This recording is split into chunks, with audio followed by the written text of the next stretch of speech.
우병우 전 청와대 민정수석으로 넘어가 보죠. 내일 소환 피의자 신분으로 검찰 소환 조사가 잡혀 있어요? 네, 지금 네 번째인가요? 구속은 만약 영장을 치면 세 번째 청구하는 세 번째 거고, 청구하고 소환은 지금 공식 소환은 수사용으로는 네 번째인데 이미 불구속 상태에서 재판을 받고 있고 그동안에 받았던 혐의들이 하도 많아서 내일 같은 경우에는 이제 이석수 특별감찰관이 청와대에서 우병우 전 수석에 관해서도 문제를 조사를 했다. 그런데 그 부분을 우병우 전 수석이 국정원을 통해서 다 들여다보고 있었다는 거 아니에요. 나를 특별감찰관이 보고 있는데 특별감찰관은 우석을 보고 있는 줄 알았더니 그 위에서 우병우 전 수석이 국정원을 동원해서 이 사람 봐라 라면서 들여다보고 있었다는 거 아니겠습니까? 거기에 이미 추명호 전 국정원 국장이 구속이 돼 있고 그 구속된 국장으로부터 보고를 받았다라는 걸로 해서 우병우 전 민정수석이 또 수사를 받는 거죠. 최윤수 전 국가정보원 2차장. 이번이 검찰 조사 중에 뭐라고 얘기했냐면 추명호 전 국장으로부터 이석수 등 공직자 사찰 결과 보고받고 우병우에게 전달하도록 지시했다. 그러니까 이석수 특별감찰관이 우병우 전 수석에 대해서 처갓집, 그 다음에 아들 특혜 이걸 조사하고 있으니까 그것을 국정원이 이석수를 뒷조사해서 그 내용을 최윤수한테 보고하니까 그럼 또 그 주도한 게 추명호 국장이고 보고했더니 우병우 수석에게 보고하라. 이건 어떻게 되는 거죠?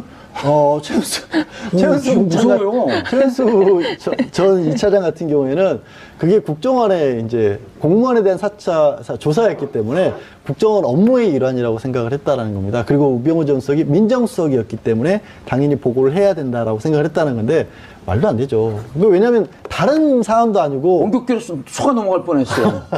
아니 그렇죠. 지금 그 말씀이 그러니까 설득력이 이렇게 확 들어와요. 그렇죠. 근데 들으셨어요? 그게요 이런 거예요. 특별감찰관 제도는 역사가 있는 제도예요. 이게 지금 얘기되고 있는 공수처, 그다음에 상설특검, 그다음에 특별감찰관 이렇게.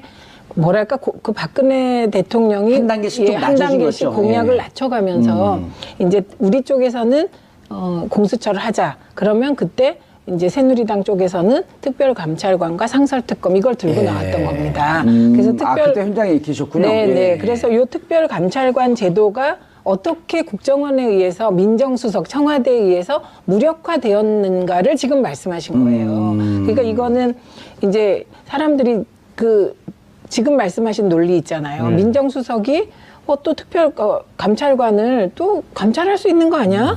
이렇게 생각할 수도 있는 거죠, 일반적으로. 근데 그게 아닌 거죠. 왜냐하면 특별감찰관은 공수처 얘기하다가 합의가 안 돼갖고 상설특검 얘기하다가 이것도 합의가 안 되니까 특별감찰관에서 고위공직자들에 대해서 좀 이렇게 감찰하자 비유가 있으면 그렇죠. 그중에 대통령과 대통령의 가족 그다음에 청와대 수석들이 특별감찰관이 감찰할 수 있는 대상으로 명기되어 있습니다. 근데 특별감찰관이 감찰을 딱 하는데 우병우 이건 이제 이런 거예요. 우병우 수석 전 수석이 국정원과 연계해서 이석수 특별감찰관을 감찰한 이건 불법이네요. 그렇죠. 특별감찰관 제도 자체를 무력화시킨 사건입니다. 그렇죠.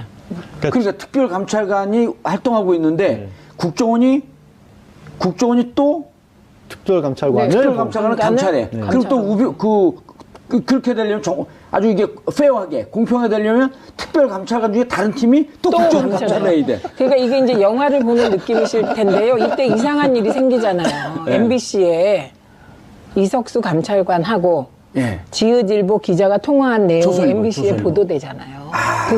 그래서 그게 이제 감청이다. 이런 거죠. 그러니까 국정원이 어떻게 개입했냐를 보여주는 게 그 감청 자료입니다. 그때 장면이 지금 기억을 못 하시는 분들이 계실 것 같으니까 그 장면을 좀 다시 한번 상세히 설명을 해 주시죠. 이석수 특별감찰관이 조선일보 기자와 통화를 해요. 무슨 내용으로 통화를 하죠? 그때 무슨 내용이었죠? 통화 내용이? 통화 내용이 이거였었죠. 우병우 수석을 조사하고 있는데 저쪽에서 우리를 다 들여다보고 있는 것 같다. 그런 내용으로 통화를 했죠.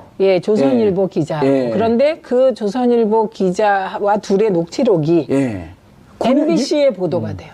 그걸 누가 도청을 한 거네. 그래서 MBC 내부의 국정원과 뭔가 커넥션이 있다는 의혹이 그때 일었습니다. 예. 그리고 그때 조선일보 사장은 김재철. 김재철이죠. 그때 김장겸. 김장겸 올해 2월. 그러니까 김재철입니다. 김재철이에요. 안광환입니다. 안광환. 김재철 다음에. 네, 안광환. 그렇죠. 김장겸은 올해니까. 예, 올해 그러니까요. 안광환. 지금 우리가 김재철, 안광환, 김장겸 이렇게 되고 안광환은 요 일들을 그냥 수행을 잘하고 특별히 뭔가 새로 안 해가지고 다 까먹으시는데 안광환 때였고요. 그러니까 바로 요 행태, 국정원이 이 사적인 이석수 감찰관의 통화를 감청해서 그거를 공영방송에 넘겨주고 보도했죠. 그래서 그때 당시 우리가 최민희 의원 등등 많은 분들 문제 제기하기를 했습니다. 그 이석수 감찰관이 그때 검찰에서 뭐라니 이석수 감찰관이 기밀을 유출했다? 네. 근데 기밀을 유출한 거 어떻게 하라고 도청을 했니? 그걸 따져야지 기밀 유출한 것만 문제 삼았고 이석수 감찰관을 직위해제시킨 거 아니에요? 직위해제한 거죠. 그러니까 이게 특별감찰관 제도의 무력화 과정에 불법적인 도감청이 있었다. 국정원에 요거까지 확인이 돼요. 그게 이제 그 국정원의 도감청을 주도한 게 추명호 국장이었고. 그렇죠. 이제는 나오네요, 그림이. 추명호 국장이었고, 추명호 국장이 최은수 2차장한테 보고하니까, 잘했어. 우병우 수석에게 보고해. 그렇죠. 근데 추명호 국장과 우병우 전 수석과도 직접적으로도 연락을 하는 관계였었고요.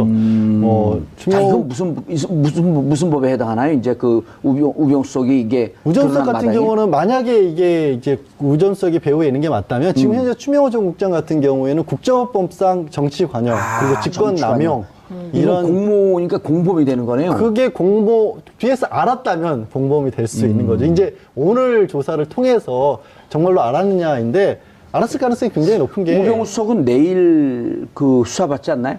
내일인데 소환이요. 예. 계속 우리 그냥 근데 우병우 수석이 빨리 들어오고 싶은 마음에 소환 조사 받고 싶은 심정에 그 심정 충분히 이해합니다. 거기에 이제 국회에서의 위증죄도 추가가 되겠죠. 왜냐하면 추명호 전 국장에 대해서 잘 아느냐 그랬더니 몇 번 만난 사이다. 전화는 몇 번 했느냐 그랬더니 전화도 몇 번 안 한 것 같다라고 분명히 국회에서 얘기를 했었는데 이번에 수사를 하면서 보니까 정말 수시로 수백 통의 통화를 했던 것으로. 그 사람이 몇 번이라고 한 수백 통을 몇 번이라고 그런 거겠죠. 그러니까 단위가 달라요. 우기겠죠. 오늘 진짜 많이 배웁니다. 아니 근데 오늘 진짜 많이 지금 배웁니다. 이제 우병우 전 수석 같은 경우 이제 우리가 최고의 법꾸라지를 김기춘 전 실장이라고 얘기했는데 진짜 청출어람했다는 거 아닙니까? 그럼요. 그래서 이게 국민 모두에게 열패감을 준 사건이에요. 우병우 전 수석이 분명히 뭔가 많이 잘못한 것 같은데 번번이 구속영장이 이게 기각되니까 이분은 진짜 단지 법꾸라지가 아니라 법 위에 군림하는 치외법권의 무슨 그 신 같은 느낌까지 있었거든요. 근데 이번에 되게 국민들이 보시기에 속 시원한 장면이 있었습니다. 그런데 최 전 차장이 지금 최 전 차장은 구속이 됐나요? 아니요. 최은수 국장은 아직 최은수 차장, 추명호 국장은 구속이 됐고요. 최은수 전 차장은 아직 구속이 안 된 걸로 알고 있는데. 제도 안 돼도 진술 제대로 하고 있어요 지금 보니까. 그 특별감찰관을 불법 사찰한 걸 이석수 특별감찰관뿐만 아니라 문화체육관광부 간부 등까지도. 그때 문화체육부 간부들 같은 경우에는 우병우 전 수석의 지시가 있었다 없었다 얘기는 있지만 문체부 간부들이 그 최순실 씨의 정유라 승마 관련해서도 그 얘기를 제대로 들어주지 않아서 그 조사를 똑바로 못했다 그래서 이미 박 전 대통령에서 이른바 찍힌 사람들이 있었지 않습니까? 그 사람들을 걸러내는 과정에서 하나의 압력수단으로 결국에는 국정원을 동원해서 사찰한 게 아니냐 하는 부분도 좀 들여다보고 있는 거죠. 근데 사실은 이 얘기를 하다 보면요, 그냥 어떻게 보면은 우병우 전 수석이 가지고 있었던 온갖 영향력들을 다 보여주는 것 같아요. 근데 추명호도 처음에 구속영장 청구했을 때 기각됐잖아요. 추명호, 추선이 둘 다. 그렇네요. 그런 일이 있어서 우병우와 관계 있는 사람은 다 구속영장이 기각된다 이렇게 된 건데 그 이유가 뭐였냐면 이렇게 우리가 이제 검찰이 수색을 하잖아요. 그러면 그 전에 누군가가 수색한다고 알려준 것 같은. 그것도 기획 검사가 나왔잖아요. 그런데 이번에 불시에 우병우 압수수색을 했잖아요. 막. 그러니까 그 준비 없이 차량에 있는 모든 이제 수색 자료, 그 다음에 핸드폰을 압수당한 거잖아요. 그러니까 이번에는 이제 숨길 수가 없겠죠. 그러니까 그 이유가 말씀하신 것처럼 이번엔 또 굉장히 충격적인 게 드러난 거죠. 그러니까 추명호 전 국장이 구속 상태에서 수사를 받고 있으면 그 내용을 몰라야 되잖아요. 그 내용을 검찰에 간부한 사람이 쪼르륵 우병우 전 수석과 최은수 전 이차장에게 보고를 했다는 거 아니겠습니까? 그리고 우 전 수석 같은 경우에는 직접적으로 지금 최은수 차장이랑 통화를 하게 되면 관련이 있다는 것이 또 거기서 드러날 수 있기 때문에 변호사를 통해서 그것도. 변호사를 통해서 하고 그 안에 중간에 그 검찰 검사가 간부가 끼어서 있고. 이건 정말 황당한 일이에요. 예. 검사가 수사 내용을 바깥의 변호인에게 그것도 이거는 이거 뭐라고 해야 되죠? 아니 그리고 그게 범죄 한 명이 집단이에요. 아닐 수도 있다. 지금 아, 이 한 얘기잖아. 명이 그렇죠. 그렇죠. 예, 그게 이제 기득권 세력의 반동이라고 하는 건데. 네. 그런데 이제 어제 이석수 특별감찰관이 우병우 재판에 증인으로 출석했어요. 아우, 이게 한편의 영화 드라마 같아요. 인생은 시비의 쌍곡선이 만나는 것 같아요. 그렇죠. 예. 그러니까 이석수 특별감찰관은 그런 생각을 했을 것 같아요. 대한민국에서요 대통령 주변 인물을 수사할 수 있는 권한을 부여받았다는 건 그렇죠 정말 어마어마한 건데 그렇죠. 그런 인물이 우병우 한번 잘못 건드렸다가 기자하고 통화 한 번 했다고 날아갔던 사람 아니겠어요? 인생 못 될 뻔하고 욕할 뻔했어요. 근데 우전석이 이게 이런 인생 똥날 뻔했어요. 예. 무슨 이상한 상상하시는 거 아니에요? 제가 인생 똥날 뻔했다고요. 네. 아, 똥났죠 이미. 예. 제가 무슨 얘기하고 있었죠? 이석수가 잘못 건드려서 변호사 사법고시 어떻게 붙으셨지? 그런 것도 기억이 안 되죠. 그게 아니에요. 너무 훅훅 들어오셔서 그래요. 근데 이제 그런 얘기를 들었다는 거예요. 그 감찰을 시작하고 나서 여러 번 우전수석 내지는 민정수석실로부터 감찰을 하고 있다는 걸 알고 있다는 언질도 받았고 시그널을 받고 두 사람이 우전수석이 1년 선배예요. 저걸 보면서 재밌어요. 예. 그렇죠. 감찰에 대해서 불편하다는 전화도 받았고 우전수석이 직접적으로 이 가족회사 정강, 그러니까 정강이라는 회사를 따로 만들어가지고 본인이 받는 수익이나 이런 부분, 차도 정강 이름으로 사용하고 뭐 비자금도 정강을 가지고 만들었다라는 얘기가 나오니까 그 얘기를 수사를 감찰을 했다라는 것을 또 우전석이 안 거죠. 그리고 말도 살벌하겠네요. 선배가 나한테 이럴 수 있냐. 언론이 뭐 문제 제기해도 다음 주면 조용해지는데 왜 하느냐. 근데 이건 역시도 되게 황당한 게요. 선배가 이 사람들이 그냥 어디 동네에서 선후배 사이가 아니잖아요. 한 사람은 특별감찰관이라는 지위를 가지고 있고 한 사람은 민정수석이라는 공적인 인물 중에 공적인 인물들인데 게다가 저 얘기가 후배가 선배에게 1년 선배에게 저거는요 그냥 보통 우리들이 하는 말로 하면 재미없어 각오해야 될 거야. 그러니까 그런 얘기를 했던 거죠. 그리고 지금 벗길 거야. 나 그런 때문이야. 거죠. 네. 그리고 진짜 벗겼죠. 이석수 감찰관은 분명히 얘기했어요. 그 코너링 좋은 아들 문제도 분명히 이건 문제가 있었다. 특혜다. 근데 누가 청탁했는지 밝힐 수 없다고. 경찰에서 조사를 했는데 경찰에서도 특혜라고까지 인정을 했는데 누구 청탁인지 난 밝힐 수 없다. 말을 어떻게 하겠어요. 저런 상황에서. 그리고 또 옷 벗길 수. 그러니까. 아니 우병우가 어제 증언하는 이석수 말없이 노려봤다. 예? 그분은 노려보는 게 특징이잖아요. 기자도 노려보고 그리고 어떤 데 화면도 노려봐요. 카메라도 노려보세요. 그래요? 네. 예. 그리고 그 왜 노려보냐고 그랬더니 또 그런 얘기 하지 않았나요? 눈이 안 좋아갖고 유심히 봤다 보고 참 특이한 분이에요. 네, 레이저를 쏴요. 이번에 그래서 누구시죠? 양지열 변호사님. 지금 양언니 그러려 그랬어요. 방송이 자꾸 이상한 아니 양지열 변호사님. 이번에 우 전 수석이 강남에 어떤 음식점을 가봤더니 우병우 전 수석 구속되면 그날 하루 밥인무료 이 플래카드가 붙어 있어요. 그러니까 국민적 열패감의 대상이라니까요. 제가 하는 음식점에다가 붙여놨어요. 이번에 구속될까요?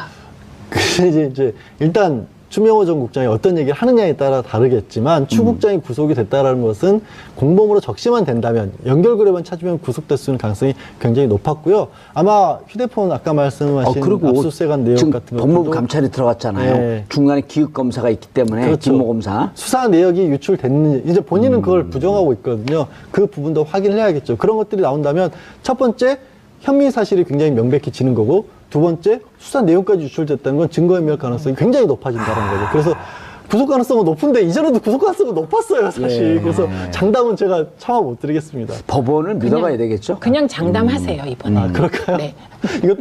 박근혜 전 대통령 궐석 재판.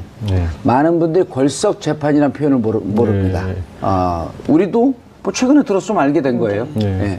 그냥 벌석은 결석 재판이라고 생각하시면 돼요. 근데 왜 걸석이라고 써요? 자리가 비었다라는 표현인 건데요. 아, 보궐 이럴 때? 저 거리시. 아, 거리시. 네. 근데 그 거리시 이런 게 일본식 표현이죠. 일본식 사실은. 그러니까 표현이죠. 저희 유감스럽지만 우리 본문에 나와 있는 것들이 아직도 일본식 한자 표현이 굉장히 많거든요. 그 중에 하나인데 엄밀히 따지면 일본식은 아니라 백제식이죠. 그런가요? 만세. 예, 알겠습니다. 예, 제가 좀 얕았습니다. 제가 좀 깊게 더 봤었어야 예. 되는데. 이제 지금 사실 어제가 예. 이제 지난달에 본인이 영장이 재발부되면서 이제 재판부를 더 이상 믿을 수 없겠다라고 얘기를 했기 때문에 재판을 못 받겠다라고 예. 해서 42일 만에 열린 재판이었거든요. 예. 그렇게 따지면 보는 사람들에 따라서는 이미 42일이나 끌었는데 어허. 그래서 처음 열린 재판이 어제였는데 어제 당장 재판도 안 하고 진짜 안 나온대라고 쉽게 말씀드려서 법원에서 다시 물어본 거잖아요.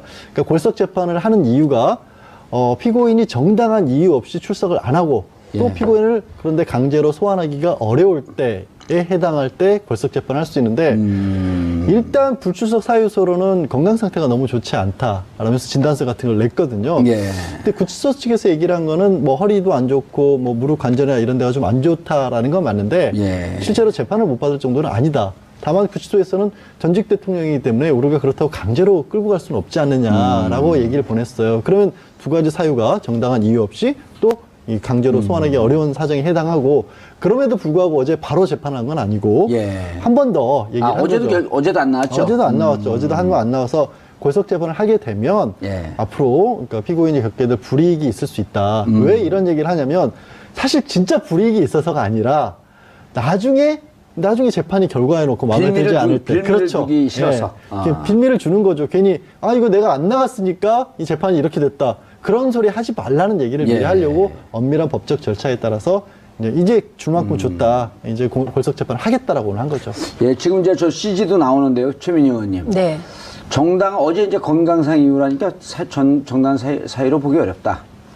계속 출석 거부하면 피고인 없이 재판 진행 가능하다. 어제는 이제 경고를 한 거고요. 네. 오늘은 심사숙고할 기회 충분히 줬다. 공판 늦추지 않겠다. 계속 하겠다는 거죠, 이제는. 그렇죠. 그러니까 근데 재판부에서 예. 이제 강제 소환 명령을 내릴 수는 있는 거잖아요. 그런데 그런 절차를 한 번 더 밟을지 그건 오늘 재판을 두고 봐야 될 것 같고요.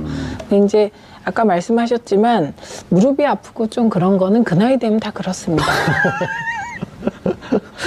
그 나이 긁으신 사람처럼. 지금 미리 무릎이 아프신 건 아니죠? 네, 저는 아닌데 되게 예. 주변에 보면 60이 넘으면 무릎 아프고 허리 아프고 그렇습니다. 근데 아니, 하호영 기자는 지금 이제 40막 넘었거든요? 하호영 기자 아시죠? 이게 특종 전문 기자. 그 통풍이 와갖고 지금 발목이 아프대요. 그저께 저하고 술 마시는데.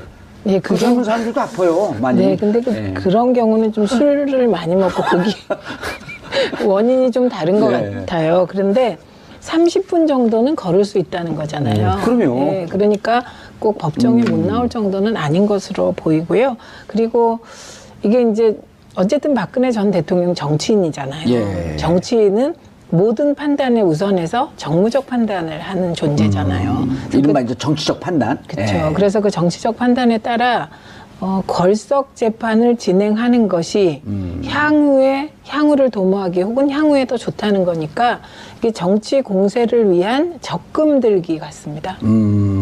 자기 지지자들한테. 네. 그리고 나는 이렇게 분명히 재판에 안 받았다. 네. 당신들은 했지만 그 최경환 의원도 그런 얘기를 했잖아요. 공정하게 진행되는 수사라고 한다면 받겠지만 불공정하다. 이미 이제 여러 가지로 자기들끼리 이렇게 포석을 놔요. 그렇죠. 그래서 뭔가 예. 지금 변호인도 안 만나고 예. 있는 거잖아요. 그러니까 뭔가 그 누군가와는 소통을 하면서 이렇게 큰 틀의 그림을 누군가는 역시 계속 그리고 공유할 것 같습니다. 그렇죠. 근데 설득력 있는 얘기인데 그럼 연락은 누가 하죠? 아무도 안 만나고 연락이 있는데. 안 되는 거죠. 지금 실제로 이제 뒤에서 돌봐주는 사람으로 꼽히는 게 사임을 했지만 유영하 변호사가 계속해서 박 전 대통령의 이런 수발 같은 걸 좀 한다. 그렇죠. 지난번에 병원 치료비 한 병원 240만 원을 대납을 그것도 했다는 뇌물이죠. 거죠. 예? 그것도 뇌물이죠. 이제 공직이 있지 않지 않습니까? 박 전 대통령이. 그러니까 공직은 없지만 공공장소에 있잖아요. 계속해서 저한테 새로운 법칙을 가르쳐 주시는군요. 뭔가 시험을 다시 치르는 기분이 들고 있습니다. 예. 순간 진짜인가 하고 좀 아니, 혹시 공공장소에서. 사후수뢰죄에 해당이 되나? 아니 만주 변호사가 더 셀 수도 있어요. 아니, 우리는 국민들과 시청자들 눈높이에서 예, 딱 그런 고민들을 다 하거든요. 예, 그러니까 시청자분들이 혼돈하실까 일단 공무원을 공인은 떠났고 아니고, 국민도 예. 아니고 혹시라도 대통령 시절에 뭔가를 해주고 그 대가를 지금 도를 받았다면 이건 이제 부정처사 후 수뢰죄로 처벌을 하지만 사후 뇌물죄. 예, 사후 뇌물죄가 있지만 이거는 그런 경우에 해당하진 않고요. 일단 말씀드린 것처럼 유영호 변호사가 병원비도 대납을 해줬고 또 무엇보다 박 전 대통령이 재산이 상당히 있지 않습니까? 예. 현금도 10억 원 넘게 신고를 했었고 지난번에 집 팔고 이사 가면서도 한 30억가량 차익도 생겼고 그런 걸 누가 관리해 주냐는 궁금증은 되게 많은데 그 부분을 알려지진 않고 있지만 이제 가장 유력한 인물로 거론된 게 유영하 변호사고요.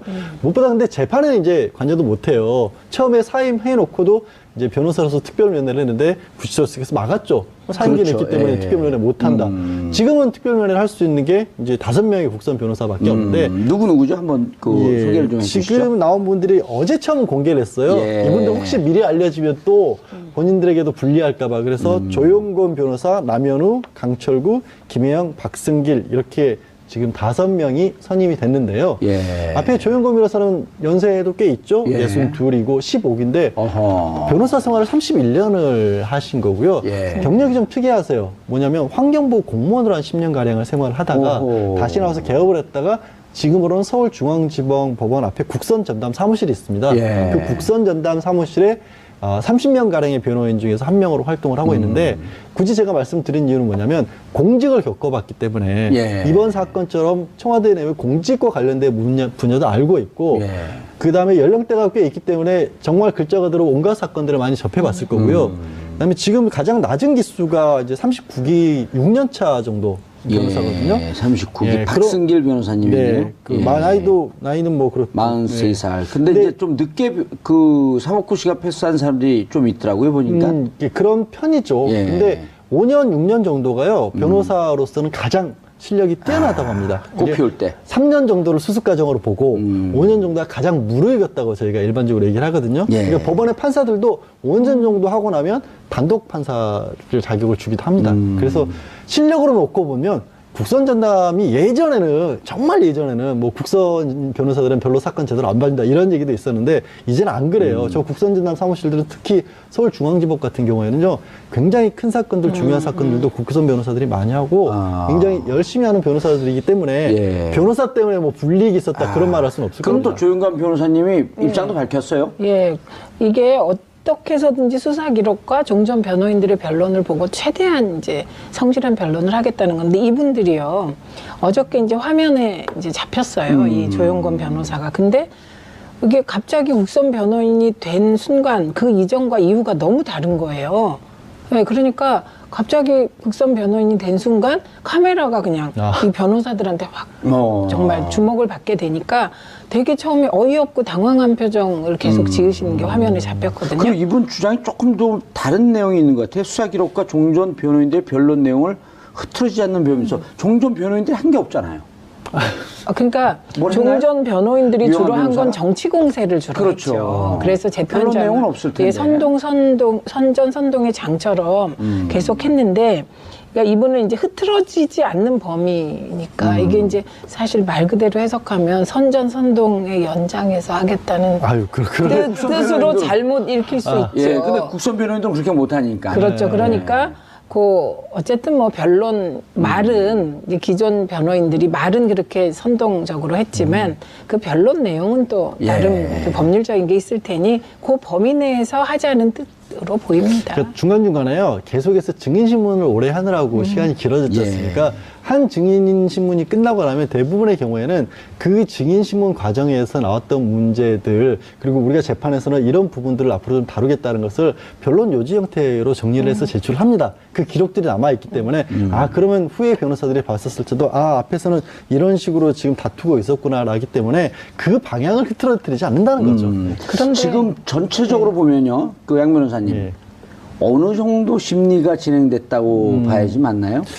이거 사건으로 놓고 보면 예. 실 개수로 놓고 보면은 많이 안 끝났어요. 한 주요 과정 중에서 한 18개였죠. 예, 18개인데 그중에 법원이 정리하는 것은 16개 정도로 16개. 묶었고 예, 법률 위반은 5개 항목이었고. 예. 근데 이제 중요한 뇌물죄 같은 경우는 거의 다 심리가 끝났습니다. 그렇기 때문에 조금 상대적으로 낮은 것들 있죠. 뭐 공무상 기밀 누설이라든가 직권남용 같은 부분들 또 얼마 전에 이제 차은택 씨가 그 포레스코츠로부터 광고사 잠탈하고 그 광고 관련 전문인원을 넣는 그런 과정에도 관여를 했다라고 공범으로 얘기를 했거든요.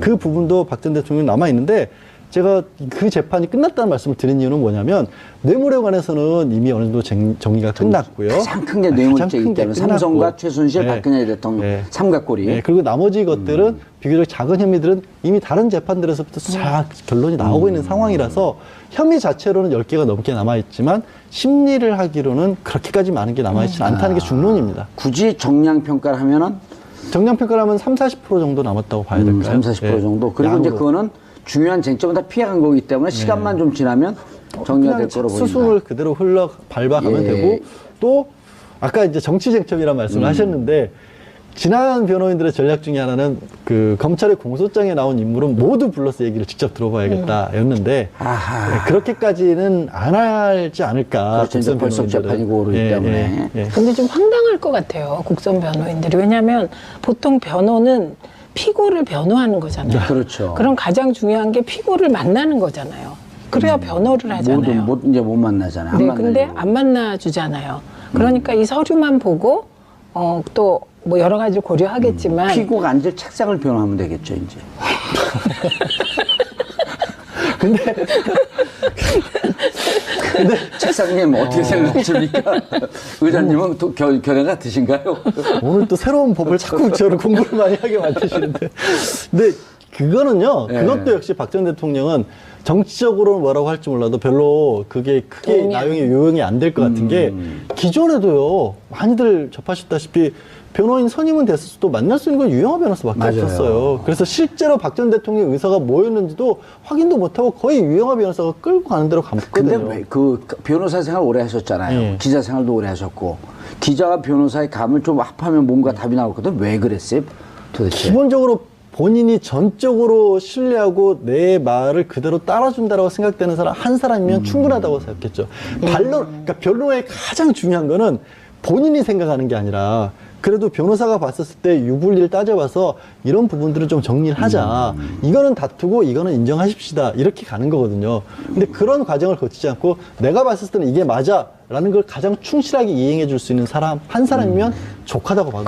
이런 경우가 없죠. 아예 재판하다. 그렇죠. 이런 경우는 변호사 사임하죠.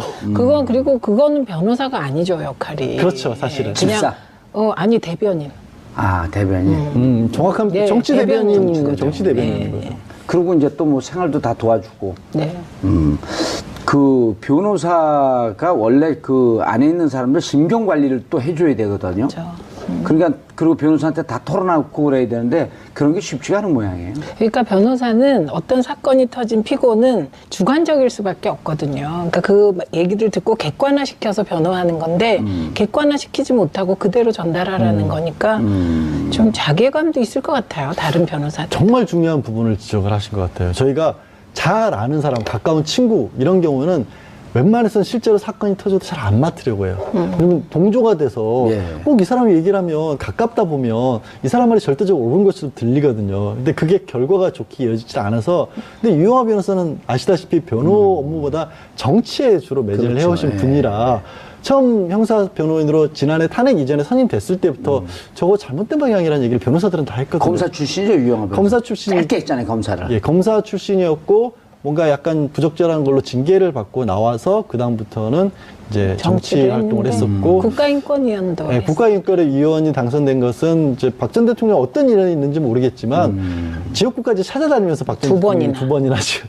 그게 예전에 새누리당에서도 없다 그러더라고요. 네. 유영하 변호사 말고 국가인권위원회. 그런데도 당선이 안 되니까 국가인권위원회를 위원으로 시켜서 그 유영하 변호사가 3번인가 떨어졌죠, 국회의원에. 네. 3번인가 떨어지는데 그 선거운동할 때 박근혜 전 대통령이 직접 가서 선거운동을 해줬다는 거예요? 네, 대통령 두 전에. 번이나 갔다고. 두 번이나? 대통령 이전에 예. 당대표 시절에 2번이나 가서 야, 그럼 지원을 선거 한 여왕이었고 거죠. 우리가 그 할 때 박근혜 전 대표가 저도 그 선거할 때 온 걸 봤거든요. 그 지역에 바람이 불어요. 근데도 실패하기 위한 변호사예요. 네, 그러니까 다시 구제해서 국가인권위원으로 임명을 했습니다. 낙선 전문 후보인가 본데요. 근데 더 웃긴 거는 이제 그러고 나서 그 옥룡이 나르시아 사태 때 그때도 또 한번 원래는 공천을 받으려고 했는데 그것 때문에 공천을 제대로 못 받아가지고 또 국회에 못 들어오신 개인적으로 불행한 정치인이시죠.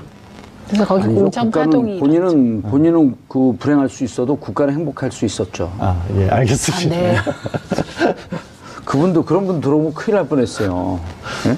뭐 소신 있으시니까 나름대로. 자, 그런데 이제 재밌는 게 재판부가 강력하게 경고를 했어요. 분리할 수 있다. 네. 그리고 이거 재판부는 좌우를 다 쳐내고 가는 거 아니에요? 오로지 법리적 판단만 하겠다. 네. 근데 분리할 수 있다. 이런데도 뭐 분리하든 말든 난. 그러니까 이건 이제 재판부의 마음과 박근혜 전 대통령 마음이 이제 완전히 셈법이 다른 겁니다.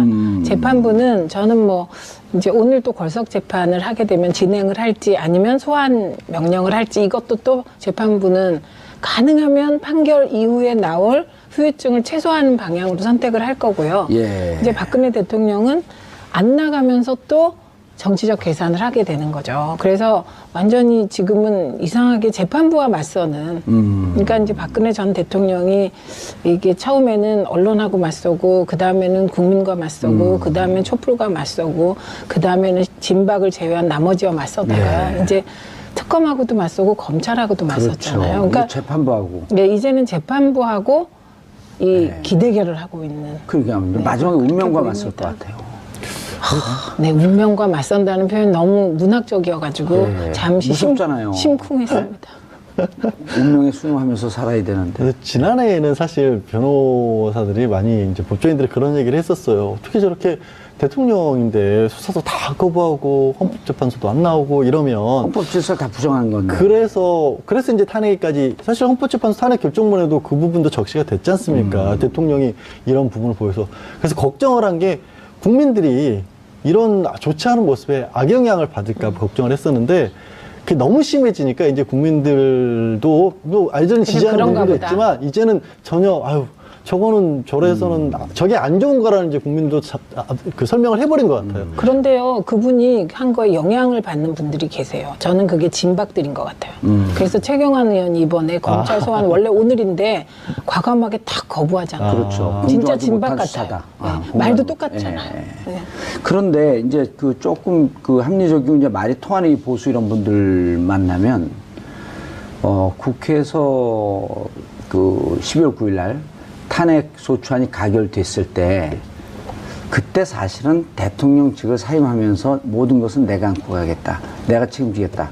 하면 국민들이 비판했던 국민들도 또 심정적으로 또 우리나라 국민들이 정이 많잖아요. 물론 너무나 많은 죄를 졌기 때문에 그것을 어찌할 바는 없지만 그러면서 그것이 또 방금 이제 양절 변호사가 말씀하셨듯이 전직 대통령이었던 사람 자세 아니에요, 그게? 예, 저는 만약에 저도 그때 정치 오래 하셨잖아요. 네, 12월 9일 날 박근혜 대통령이 그걸 받아들이고 퇴장을 했다면 저도 그 뒷모습을 보면서 마음이 아팠을 것 같아요. 그리고 그렇게 하는 것이 아까 보수 쪽에서 말씀하셨다고 했잖아요. 보수의 길을 열어주는 거죠. 그런데 지금 하고 있는 이 행태는 오히려 저는 이 박근혜 전 대통령의 행태를 가장 비판하고 막아야 될 때가 자유한국당인 것 같습니다. 왜냐하면 자유한국당은 정치적 기반을 재건해야 되는데 그렇죠. 박근혜 대통령의 저런 태도가 그야말로 보수의 통합을 저해할 것 같아요. 보수가 완전히 괴멸해서도 안 돼요. 일정 정도 좀 건강하고 합리적인 보수 해갖고 진보가 옳은 주장을 하지만 또 경우에 따라서는 상호 견제하면서 가야 될 때가 있거든요. 네, 네. 그런 것도 때로는 필요할 때가 있고. 네. 양날개로 날아요. 양날개로. 두 다리로 뛰어있죠. 한 다리로 뛸 수도 없잖아요. 네. 자, 그런데 조윤건 변호사, 국선 변호사죠. 예. 접견하겠다. 예. 서신을 3번을 보냈는데 첫 번째 편지에는 접견하지 않겠다. 네. 근데 두 번째, 세 번째 편지는 아직 답변을 못 받았다. 어떻게 될 것 같습니까? 아니 첫 번째 편지에 접견하지 않겠다는 뜻을 전달했으면 됐지 왜 사람을 두 번, 세 번 물어보냐. 이 뜻이죠. 지금 박 전 대통령 같은 경우에는. 감히. 지난번에 면회할 때도 본인 지금 면회도 안 하고 있잖아요. 일반 면회. 예. 그때도 딱 구치소에 얘기한 게 그거잖아요. 나 안 만나겠다. 허가해준 사람 몇 명은. 자기 또 동생조차도 안 만나고 있지 않습니까? 그런데 뭘 어디 지금 국선 변호사가 갑자기 와서 두 번, 세 번씩 연락을 취하느냐 이거죠. 감히 내가 지시 내린 것을 거부하고 또 보내 이거죠. 굉장히 오늘 성대모사가 아니 뭐 깜짝 놀랐어요. 그래요? 네. 비슷한 느낌이 순간 들어서 빙이 그분이 오신 줄 알고. 아, 네. 그분 거부입니다. 자, 그래서 이제 보궐, 걸석 재판, 이 실질적으로 이 재판 과정에 미치는 영향. 저는 솔직히 큰 영향은 없을 것 같아요. 오늘 근데 이제 이미 많이 진행이 됐기 때문에. 이미 많이 진행이 됐고 가장 중요한 쟁점이 진행이 됐고요. 또 몇 가지 생각해 볼 수 있는 게 첫째, 뇌물과 관련한 가장 중요한 쟁점은 사실 3상황입니다. 이재용 부회장이 1심에서는 유죄를 받았지만 항소심에서 굉장히 치열하게 다투고 있고 실제 이재용 부회장의 재판에서 유죄를 내릴 때 들어왔던 이른바 수동적 뇌물 공여 이런 부분들은 그러니까 그 전에 대법원에서 법리가 없었던 부분이기도 하거든요. 그러니까 다툼의 여지는 충분히 있어요. 그 재판에서 다퉈지고 있다는 것 자체가 이미 거기서 만약에 뭐 이재용 부회장이 유리하게 나오면 박 전 대통령에 고스란히 유리한 영향을 끼친다는 얘기가 될 수 있고요. 두 번째로는 박 전 대통령의 재판의 상당 부분은 옆에 누가 앉아있죠? 최순실 씨가 나란히 앉아있어요. 박 전 대통령 안 나와도 공범으로 기소된 최순실 씨가 그 재판을 고스란히 받고 있거든요. 쉽게 말해 거기에 대해서 반론권이 다 보장을 해주고 있는 게 법원에서. 법원에서 비록 박 전 대통령 본인의 얘기는 못 들어도 같이 죄를 범했다고 보고 있는 최순실 씨의 말을 다 보고 있기 때문에 나중에 거기에 대해서 박 전 대통령이 야 내가 나갔으면은 딴 얘기했었을 텐데 그럼 유리에게 그게 불리하게 됐다? 방어권 포기한 거 아니에요? 포기했지만 그렇다고 해서 방어권을 포기했다는 이유로 불리하게 나왔다. 이런 말을 하기가 참 어려운 구조라는 겁니다. 구조적으로. 그리고 국선 변호인도 말씀드렸다시피 서울중앙지법 이번에 국선전담 사무실에 30명 있어요, 불과. 형사사건요, 1년에 5,500건가량 됩니다. 서울중앙에서 처리하는 거. 그 중에서도 한 3분의 1 절반가량을 국선이 처리를 할 정도예요. 그렇죠. 변호사 선임 못하는 사람들. 못한 분들은, 물론. 변호사 수임료가 비싸잖아요. 이제 뭐 비싼, 양 변호사님도 비싸죠. 갑자기 오늘 이상한 걸로 자꾸 들어오시는 것 같은데. 책상 변호해 보셨어요? 대한민국에서 아직 물건에 대해서 당사자 능력을 인정해주지 않고 있습니다. 영미권에서는 책상은 아니고 동물은 해준 적이 있습니다. 자연에 대해서. 인디안법에서는 모든 걸 다 변호해요. 하여튼, 말씀드리면, 이제 그분들, 어디까지 형사관계 재판이 많고 변호사를 선임 30명밖에 없는데 5,500건 중에 3분의 1을 국선 변호사가 하는데 3분의 1까지는 아닐 거예요. 그거만 잘못되면 딱 교정해 주잖아요. 죄송합니다. 26%쯤. 네. 하여튼 그 정도 그분들이 늘 하고 있는 분들의 6분의 1을 빼온 거잖아요. 그만큼 5명이라는 인원이 굉장히 많은 인원을 뺐다라는 거죠. 근데 한 달에 5, 60건씩 처리하는 사람들인데 1인당. 그걸 다 빼서 지금 박 전 대통령에게 보낸 거예요. 그러니까요. 어떻게 보면 그 변호사를 선임 안 함으로써 박 전 대통령이 다른 일반 형사범들이 피해를 볼 수도 있는 거예요. 그러면 맞아요. 네. 그리고 저는 지금 생각을 해봤더니 박근혜 전 대통령이 방어권을 포기한 것은 방어할 내용이 없어서 그런 게 아닐까 이런 생각이 듭니다. 방어할 내용이 없어서. 그리고 어차피 뭐 정치 투쟁으로 가야 된다 이렇게 방향을 결정해 놓고 있으니까 굳이 뭐 재판을 받으면서 복잡한데. 그리고 허리도 아프고 그 발가락도 아프고 그런데. 그렇죠. 이제는 나오네요, 그림이. 추명호 국장이었고 추명호 국장이 최은수 2차장한테 보고하니까 잘했어. 우병우 수석에게 보고해. 그렇죠. 근데 추명호 국장과 우병우 전 수석과도 직접적으로도 연락을 하는 관계였었고요. 이건 무슨 법에 해당하나요? 이제 그 우병우 수석이 이게 우 전 수석 같은 경우는 만약에 이게 이제 우 전 수석이 배후에 있는 게 맞다면 지금 현재 추명호 전 국장 같은 경우에는 국정원법상 정치 관여 그리고 직권 남용 이런 공모니까 공범이 되는 거네요. 그게 뒤에서 알았다면 공범이 될 수 있는 거죠. 이제 오늘 조사를 통해서 정말로 알았느냐인데 알았을 가능성이 굉장히 높은 게 우병우 수석은 내일 그 수사 받지 않나요? 내일인데 소환이요. 예. 계속 우리 그냥 아니 근데 예. 우병우 수석이 빨리 들어오고 싶은 마음에 예. 소환 조사 받고 싶은 심정에 이제 그 심정 거기에- 충분히 이해합니다. 거기에 이제 국회에서의 위증죄도 추가가 되겠죠. 왜냐하면 추명호 전 국장에 대해서 아느냐 잘 아느냐 사이 그랬더니 몇 번 만난 사이다. 뭐 모른다. 전화는 몇 번 했느냐 했더니 전화도 몇 번 안 한 것 같다라고 분명히 국회에서 얘기를 했었는데 이번에 그것도 수사를 이제- 하면서 보니까 정말 수시로 수백 통의 통화를 했던 아니, 것으로. 그 사람이 몇 번이라고 한 수백 통을 몇 번이라 그런 거겠죠. 그러니까 예. 단위가 우기겠죠. 달라서. 우기겠죠. 오늘 진짜 많이 배웁니다. 아니 근데 오늘 진짜 많이 지금 배웁니다. 이제 우병우 전 수석 같은 경우 이제 우리가 최고의 법꾸라지를 김기춘 전 실장이라고 얘기했는데 진짜 청출어람했다는 거 아닙니까? 그럼요. 그래서 이게 국민 모두에게 열패감을 준 사건이에요. 예. 우병우 전 수석이 분명히 뭔가 많이 잘못한 것 같은데 번번이 구속영장이 이게 기각되니까 이분은 진짜 단지 법꾸라지가 아니라 법 위에 군림하는 치외법권의 무슨 그 신 같은 느낌까지 있었거든요. 근데 이번에 되게 국민들이 보시기에 속 시원한 장면이 있었습니다. 예. 그런데 최 전 차장이 지금 최 전 차장은 구속이 됐나요? 아니요. 최은수 국장은 아직 최은수 차장, 추명호 국장은 구속이 됐고요. 최은수 전 차장은 아직 구속이 안 된 걸로 알고 있는데 예. 지금 뭐 되도 안 돼도 뭐 진술 제대로 하고 있어요 지금 보니까. 그 특별감찰관을 불법 사찰한 걸 이석수 특별감찰관뿐만 아니라 문화체육관광부 간부 등까지도 그때 문화체육부 간부들 같은 경우에는 예. 저 우병우 전 수석의 지시가 있었다 없었다 얘기는 있지만 문체부 간부들이 그 최순실 씨의 그 승마 정유라 승마 예, 정유라 관련해서도 승마. 예. 그 얘기를 제대로 들어주지 않아서 그 조사를 똑바로 못했다 해서 이미 박 전 대통령에서 이른바 찍힌 사람들이 예. 있었지 않습니까? 그 사람들을 걸러내는 과정에서 하나의 압력수단으로 결국에는 국정원을 동원해서 사찰한 게 아니냐 하는 부분도 좀 들여다보고 있는 거죠. 예. 근데 더 사실은 이 얘기를 하다 보면요, 그냥 어떻게 보면은 우병우 전 수석이 가지고 있었던 온갖 영향력들을 예. 다 보여주는 것 같아요. 아니, 그래서 추명호도 예. 처음에 구속영장 청구했을 때 기각됐잖아요. 추명호, 추선이 둘 다. 그렇네요. 네, 그런 일이 있어서 우병우와 관계 있는 사람은 다 구속영장이 기각된다 이렇게 된 건데 예. 그 이유가 뭐였냐면 이렇게 우리가 이제 검찰이 수색을 하잖아요. 그러면 그 전에 누군가가 수색한다고 알려준 것 같은. 그것도 기획 뭐 검사가 나왔잖아요. 그런데 이번에 불시에 우병우 압수수색을 했잖아요. 막. 그러니까 그 준비 차량과? 없이 준비 없이 차량에 있는 모든 이제 수색 자료, 그다음에 핸드폰을 압수당한 거잖아요. 예. 그러니까 이번에는 이제 숨길 수가 없겠죠. 그러니까 그 이유가 말씀하신 것처럼 이번엔 또 굉장히 충격적인 게 드러난 거죠. 그러니까 추명호 전 국장이 구속 상태에서 수사를 받고 있으면 그 내용을 몰라야 되잖아요.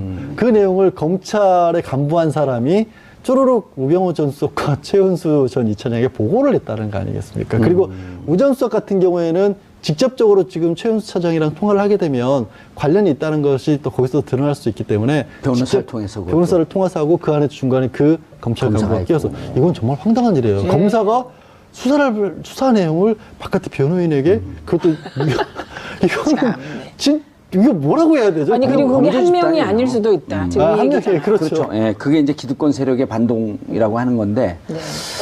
그런데 이제 어제 이석수 특별감찰관이 우병우 재판에 증인으로 출석했어요.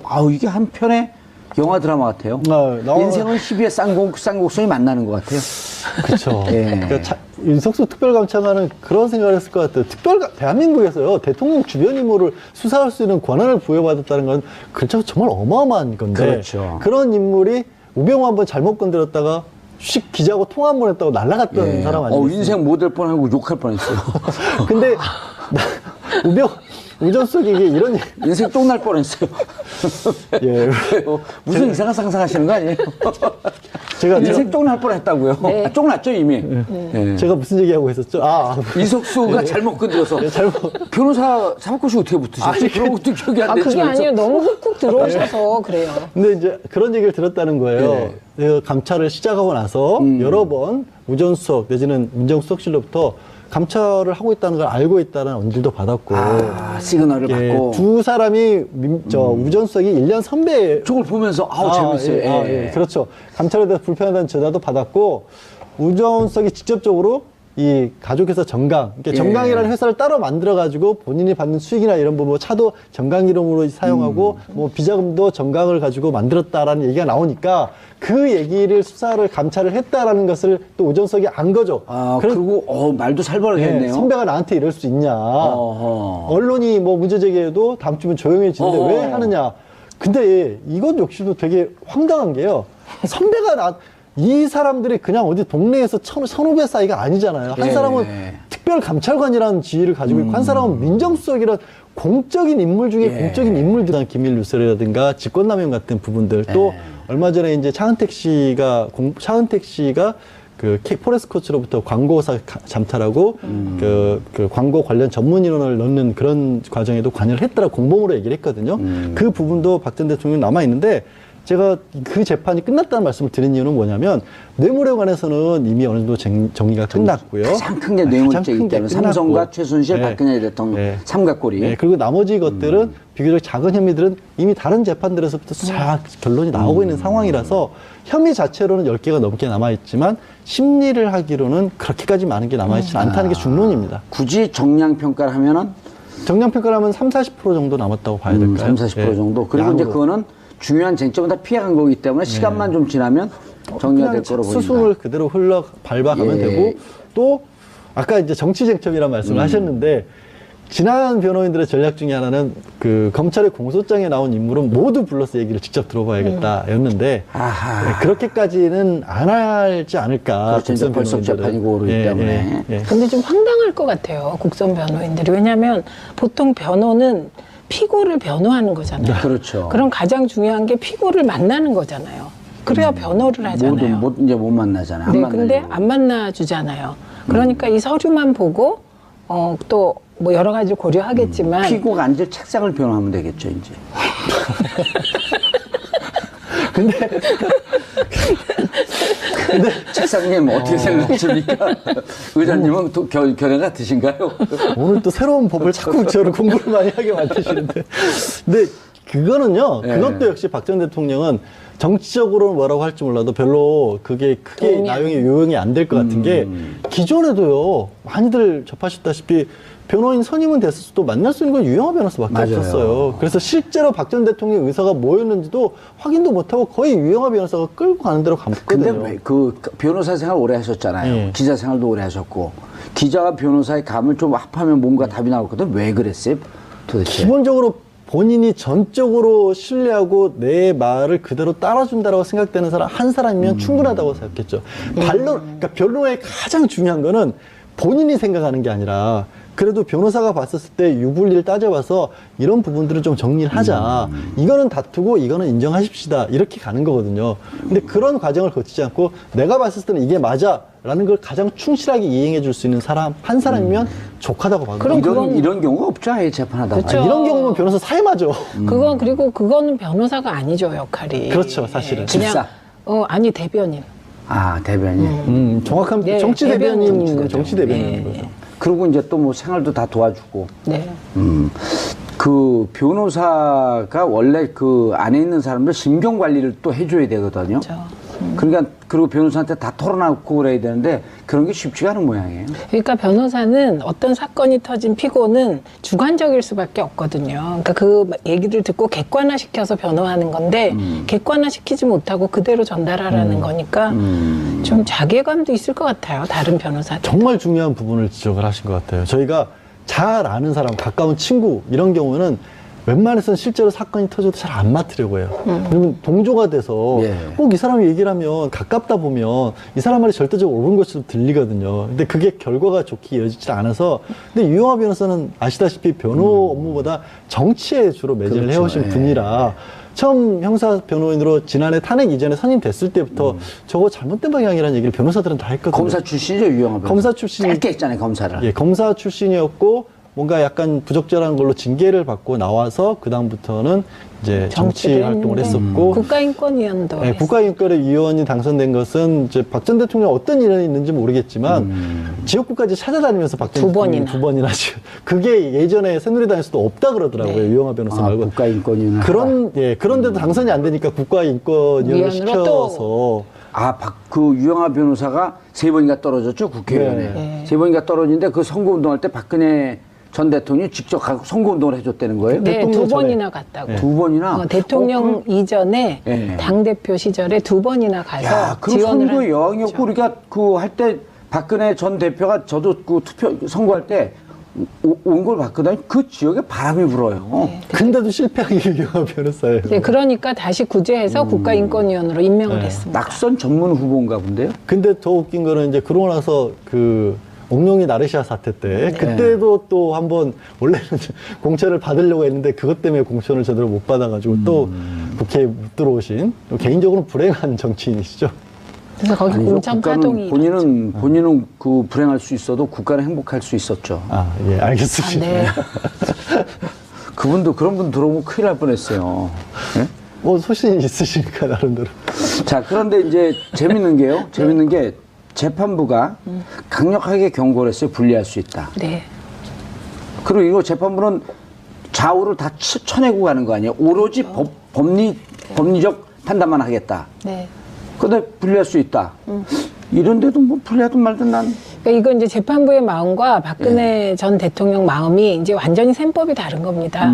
재판부는 저는 뭐 이제 오늘 또 걸석 재판을 하게 되면 진행을 할지 아니면 소환 명령을 할지 이것도 또 재판부는 가능하면 판결 이후에 나올 후유증을 최소화하는 방향으로 선택을 할 거고요. 예. 이제 박근혜 대통령은 안 나가면서 또 정치적 계산을 하게 되는 거죠. 그래서 완전히 지금은 이상하게 재판부와 맞서는, 그러니까 이제 박근혜 전 대통령이 이게 처음에는 언론하고 맞서고, 그 다음에는 국민과. 우병우 전 청와대 민정수석으로 넘어가 보죠. 내일 소환 피의자 신분으로 검찰 소환 조사가 잡혀 있어요? 네, 지금 그렇습니다. 4번째인가요? 그러니까 구속은 만약에 영장을 치면 3번째 청구하는 세 거고요. 번째 청구하고 소환은 소환은 지금 공식 소환은 수사용으로는 4번째인데 이미 불구속 상태에서 재판을 받고 있고 그동안에 받았던 혐의들이 하도 많아서 내일 같은 경우에는 이제 이석수 특별감찰관이 예. 청와대에서 우병우 전 수석에 관해서도 문제를 조사를 했다. 그런데 그 부분을 우병우 전 수석이 국정원을 통해서 다 들여다보고 있었다는 거 아니에요. 나를 특별감찰관이 보고 있는데 특별감찰관은 우수석을 보고 있는 줄 알았더니 그 위에서 우병우 전 수석이 국정원을 동원해서 이 사람 봐라 라면서 들여다보고 있었다는 거 아니겠습니까? 예. 거기에 이미 추명호 전 국정원 국장이 구속이 돼 있고 그 구속된 국장으로부터 보고를 받았다라는 예. 걸로 해서 우병우 전 민정수석이 또 수사를 받는 거죠. 최윤수 전 국가정보원 2차장. 네.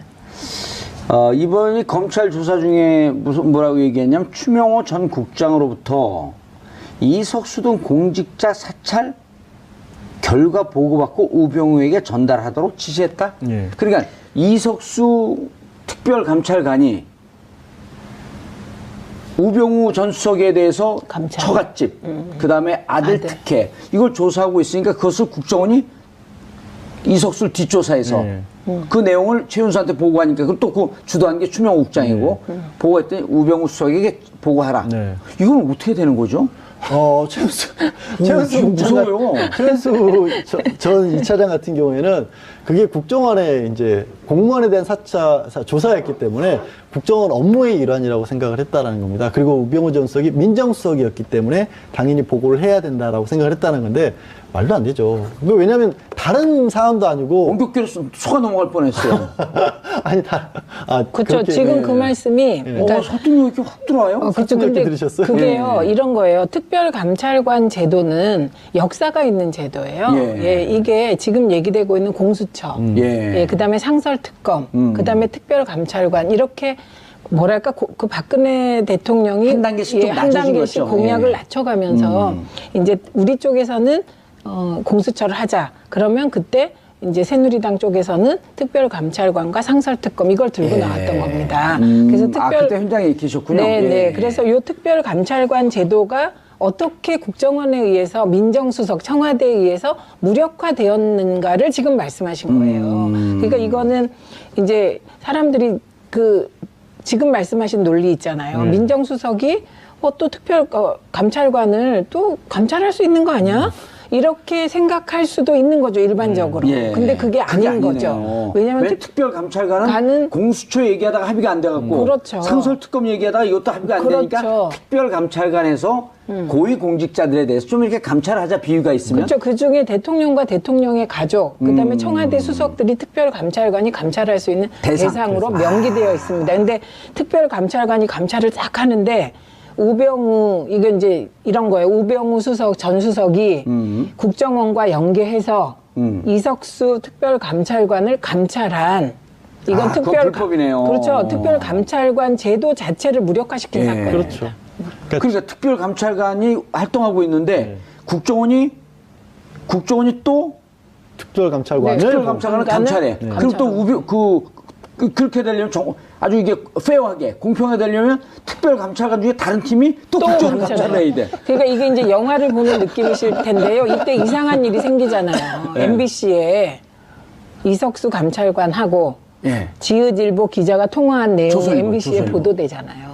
그러니까 그래서 그게 이제 감청이다, 이해가 되네. 감청이다 이런 거죠. 그러니까 국정원이 어떻게 개입했냐를 보여주는 게 그 감청 자료입니다.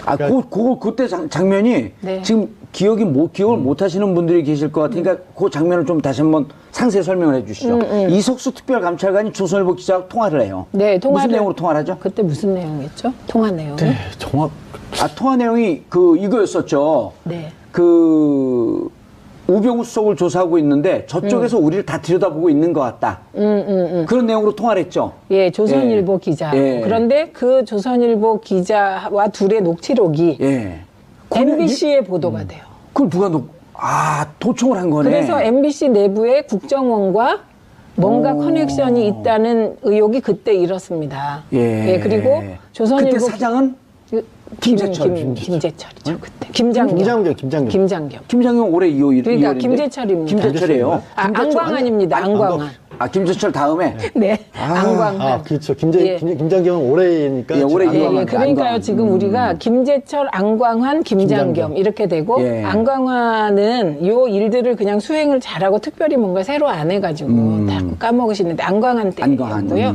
그러니까 바로 요 행태, 국정원이 이 사적인 이석수 감찰관의 통화를 감청해서 예. 그거를 공영방송에 넘겨주고 MBC에서 보도하게 보도했죠. 그래서 그때 당시 우리가 최민희 의원 등등 많은 네. 분들이 문제 제기하기를 했습니다. 이석수 감찰관이 그때 검찰에서 뭐라니 이석수 감찰관이 기밀을 유출했다? 네. 근데 기밀을 유출한 거 어떻게 하라고 도청을 했니? 그걸 따져야지 기밀 유출한 것만 문제 삼았고 이석수 감찰관을 직위해제시킨 거 아니에요? 직위해제한 거죠. 그러니까 이게 특별감찰관 제도의 무력화 과정에 불법적인 도감청이 있었다. 국정원에 요거까지 확인이 돼요. 그게 이제 그 국정원의 도감청을 주도한 게 추명호 국장이었고. 그런데 예. 게다가 저 얘기가 후배가 선배에게 1년 선배에게 저거는요 그냥 보통 우리들이 하는 말로 하면 재미없어. 각오해야 될 거야. 그러니까 그런 얘기를 했던 거죠. 그리고 옷 지금 벗길 거야. 나 뭐 그런 때문이야. 거죠. 네. 그리고 진짜 벗겼죠. 예. 이석수 감찰관은 분명히 얘기했어요. 그 코너링 좋은 아들 문제도 분명히 이건 문제가 있었다. 특혜였다. 특혜다. 근데 누가 청탁했는지 예. 밝힐 수 없다고. 경찰에서 조사를 했는데 경찰에서도 특혜라고까지 인정을 했는데 뭐. 누구 청탁인지 난 밝힐 수 없다. 말을 어떻게 하겠어요. 저런 상황에서. 그리고 또 옷 벗길 수. 그러니까. 아니 우병우가 어제 증언하는 이석수 말없이 노려봤다. 예? 그분은 노려보는 게 특징이잖아요. 기자도 노려보고 그리고 어떤 데 화면도 노려봐요. 카메라도 노려보세요. 그래요? 네. 예. 그리고 그 왜 노려보냐고 그랬더니 또 그런 얘기 하지 않았나요? 눈이 안 좋아갖고 유심히 봤다 보고 참 특이한 분이에요. 네, 레이저를 예. 쏴요. 이번에 그래서 누구시죠? 양지열 변호사님. 지금 양언니 그러려 그랬어요. 방송이 자꾸 이상한 아니 양지열 변호사님. 예. 이번에 우 전 수석이 예. 강남에 어떤 음식점을 가봤더니 우병우 전 수석 구속되면 그날 하루 밥이 무료. 이 플래카드가 붙어 있어요. 그러니까 국민적 열패감의 예. 대상이라니까요. 제가 아는 음식점에다가 붙여놨어요. 이번에 구속될까요? 그래서 이제 일단 추명호 전 국장이 어떤 얘기를 하느냐에 따라 다르겠지만 추 국장이 구속이 됐다라는 것은 공범으로 적시만 된다면 연결고리만 찾으면 구속될 수 있는 가능성이 굉장히 높았고요. 아마 휴대폰 아까 말씀하신 그리고 압수수색한 내용 지금 같은 법무부 것도 감찰이 들어갔잖아요. 네. 중간에 기획검사가 있기 때문에 그렇죠. 김모 검사. 수사 내역이 유출됐는지 이제 본인은 그걸 부정하고 있거든요. 그 부분도 확인을 해야겠죠. 그런 것들이 나온다면 첫 번째 혐의 사실이 굉장히 명백히 지는 거고 두 번째 수사 내용까지 유출됐다는 건 증거인멸 가능성이 굉장히 높아진다는 거죠. 그래서 구속 가능성은 높은데 이전에도 구속 가능성은 높았어요, 사실. 예. 그래서 장담은 제가 차마 못 드리겠습니다. 법원을 믿어봐야 되겠죠. 그냥 장담하세요, 이번에. 아, 그럴까요? 네. 이거 박근혜 전 대통령 골석 재판. 네. 많은 분들이 골석 재판이라는 표현을 모릅니다. 네. 우리도 뭐 최근에 들었으면 알게 된 거예요. 네. 예. 그냥 벌석은 결석 재판이라고 생각하시면 됩니다. 근데 왜 골석이라고 써요? 자리가 비었다라는 표현인 건데요. 보궐 이럴 때. 예. 저 거리시. 거리시. 네. 근데 그 거리시 이런 게 일본식 표현이죠. 일본식 사실은. 그러니까 표현이죠. 저희 유감스럽지만 우리 법문에 나와 있는 것들이 아직도 일본식 한자 표현이 굉장히 많거든요.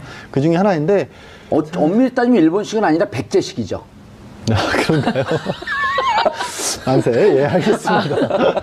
예, 제가 좀 얕았습니다. 제가 좀 깊게 더 봤었어야 되는데. 이제 지금 사실 어제가 이제 지난달에 본인이 영장이 재발부되면서 이제 재판부를 더 이상 믿을 수 없겠다라고 얘기를 했기 때문에 재판을 못 받겠다라고 해서 42일 만에 열린 재판이었거든요. 그렇게 따지면 보는 사람들에 따라서는 이미 42일이나 끌었는데 그래서 처음 열린 재판이 어제였는데 어제 당장 재판도 안 하고 진짜 안 나온대라고 쉽게 말씀드려서 법원에서 다시 물어본 거잖아요.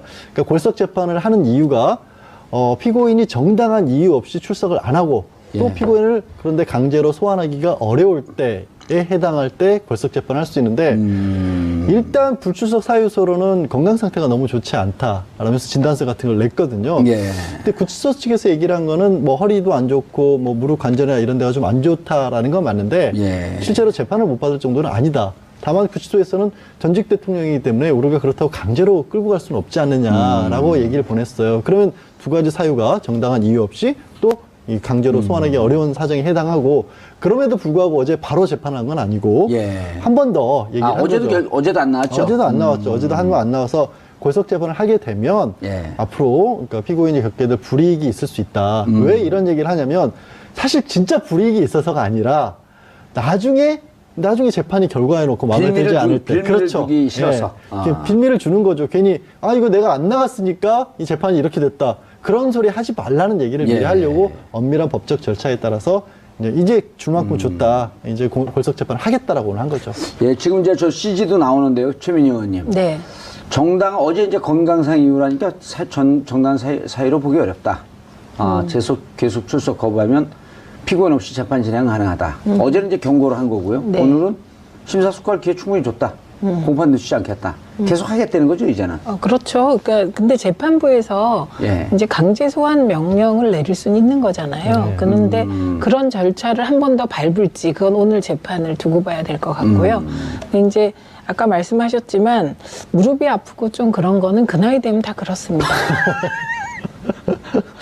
그 나이 긁으신 사람처럼. 지금 미리 무릎이 아프신 건 아니죠? 네, 저는 아닌데 되게 주변에 보면 60이 넘으면 무릎 아프고 허리 아프고 그렇습니다. 근데 아니, 하호영 기자는 지금 이제 40막 넘었거든요? 하호영 기자 아시죠? 이게 특종 전문 기자. 그 통풍이 와갖고 지금 발목이 아프대요.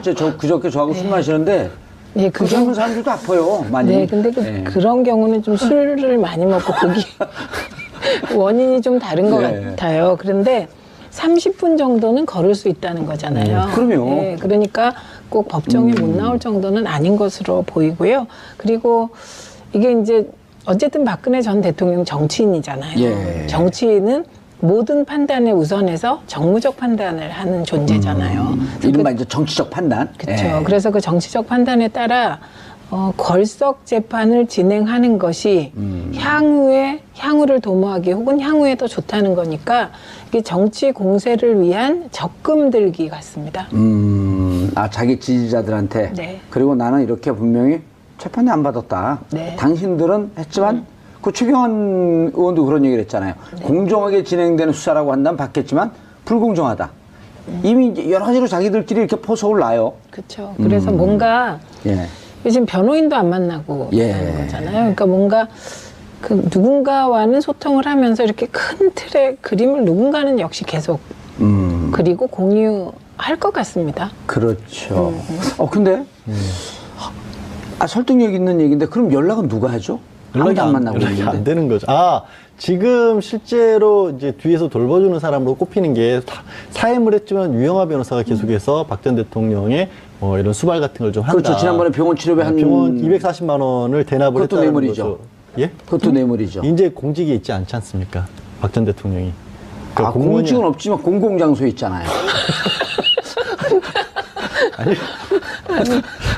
계속해서 저한테 새로운 법칙을 가르쳐 주시는군요. 뭔가 시험을 다시 치르는 기분이 들고 있습니다. 예. 순간 진짠가 하고 좀 아니, 혹시 공공장소에 사후수뢰죄에 해당이 되나? 아니 만주 변호사가 더 셀 수도 있어요. 아니, 우리는 국민들과 시청자들 눈높이에서 예, 딱 그런 하여튼- 고민들을 다 하거든요. 예, 그러니까 시청자분들 혼돈하실까 일단 공무원은 공인은 떠났고 아니고, 국민도 예. 아니고 혹시라도 대통령 시절에 뭔가를 해주고 그 대가를 지금 돈을 받았다면 이건 이제 부정처사 후 수뢰죄로 처벌을 하지만 사후 뇌물죄. 사후 뇌물죄가 있지만 이거는 그런 경우에 해당하지는 않고요. 일단 말씀드린 것처럼 유영하 변호사가 병원비도 대납을 해줬고 또 무엇보다 박 전 대통령이 재산이 상당히 있지 않습니까? 예. 현금도 10억 원 넘게 신고를 했었고 지난번에 집 팔고 이사 가면서도 한 30억 가량 차익도 생겼고 그런 걸 누가 관리해 주냐는 궁금증은 되게 많은데 그 부분은 알려지진 않고 있지만 이제 가장 유력한 인물로 거론된 게 유영하 변호사고요.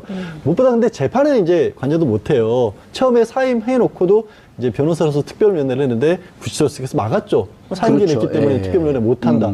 지금은 특별면회를 할 수 있는 게 이제 5명의 국선 변호사밖에 없는데 누구죠? 한번 예, 소개를 좀 해주시죠. 지금 나온 분들이 어제 처음 공개를 했어요. 예. 이분들 혹시 미리 알려지면 또 본인들에게도 불리할까봐 그래서 조용건 변호사, 남현우, 강철구, 김혜영, 박승길 이렇게 지금 5명이 선임이 됐는데요. 예. 앞에 조용건 변호사는 연세도 꽤 있죠. 예. 62이고 15기인데 어허. 변호사 생활을 31년을 하신 거고요. 예. 경력이 좀 특이하세요. 뭐냐면 환경부 공무원으로 한 10년가량을 생활을 하다가 오호. 다시 나와서 개업을 했다가 지금으로는 서울중앙지방법원 앞에 국선전담 사무실이 있습니다. 예. 그 국선전담 사무실에 30명가량의 변호인 중에서 한 명으로 활동을 하고 있는데 굳이 제가 말씀드린 이유는 뭐냐면 공직을 겪어봤기 때문에 예. 이번 사건처럼 청와대 내에 공직과 관련된 분야도 알고 있고 예. 그 다음에 연령대가 꽤 있기 때문에 정말 글자가 들어 온갖 사건들을 많이 접해봤을 거고요. 그다음에 지금 가장 낮은 기수가 이제 39기 6년차 정도 변호사거든요. 예, 39기 예, 박승길 변호사님이네요. 네, 나이는 뭐 그렇고 43살. 근데 이제 좀 늦게 그 사법고시가 패스한 사람들이 좀 있더라고요, 보니까. 그런 편이죠. 예. 근데 5년, 6년 정도가요, 변호사로서는 가장 실력이 뛰어나다고 합니다. 꽃피울 때. 3년 정도를 수습 과정으로 보고 5년 정도가 가장 무르익었다고 저희가 일반적으로 얘기를 하거든요. 예. 그러니까 법원의 판사들도 5년 정도 하고 나면 단독 판사를 자격을 주기도 합니다. 그래서 실력으로 놓고 보면 국선 전담이 예전에는 정말 예전에는 뭐 국선 변호사들은 별로 사건 제대로 안 봐준다 이런 얘기도 있었는데 이제는 안 그래요. 저 국선 전담 사무실들은 특히 서울중앙지법 같은 경우에는요 굉장히 큰 사건들 중요한 사건들도 국선 변호사들이 많이 하고 굉장히 열심히 하는 변호사들이기 때문에 예. 변호사 때문에 뭐 불이익이 있었다 그런 말 할 수는 없을 그럼 겁니다. 또 조윤관 변호사님이 입장도 밝혔어요? 예, 이게 어떻게 해서든지 수사 기록과 종전 변호인들의 변론을 보고 최대한 이제 성실한 변론을 하겠다는 건데 이분들이요 어저께 이제 화면에 이제 잡혔어요 이 조용건 변호사가. 근데 이게 갑자기 국선 변호인이 된 순간 그 이전과 이후가 너무 다른 거예요.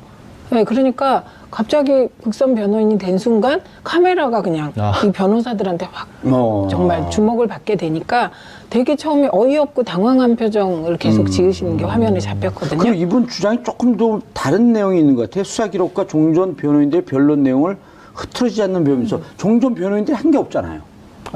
그러니까 뭘 종전 변호인들이 유영하 주로 한 건 변호사가? 정치 공세를 주로 그렇죠. 했죠. 그래서 그런 내용은 없을 텐데. 선전선동의 장처럼 계속 했는데 그러니까 이분은 이제 흐트러지지 않는 범위니까 이게 이제 사실 말 그대로 해석하면 선전선동의 연장해서 하겠다는 뜻으로 잘못 읽힐 수 있죠. 예, 근데 국선 변호인들은 그렇게 못하니까. 그렇죠. 그러니까 어쨌든 뭐 변론 말은 이제 기존 변호인들이 말은 그렇게 선동적으로 했지만 그 변론 내용은 또 나름 그 법률적인 게 있을 테니 그 범위 내에서 하자는 것으로 보입니다. 그러니까 중간중간에요. 계속해서 증인신문을 오래 하느라고 시간이 길어졌지 예. 않습니까?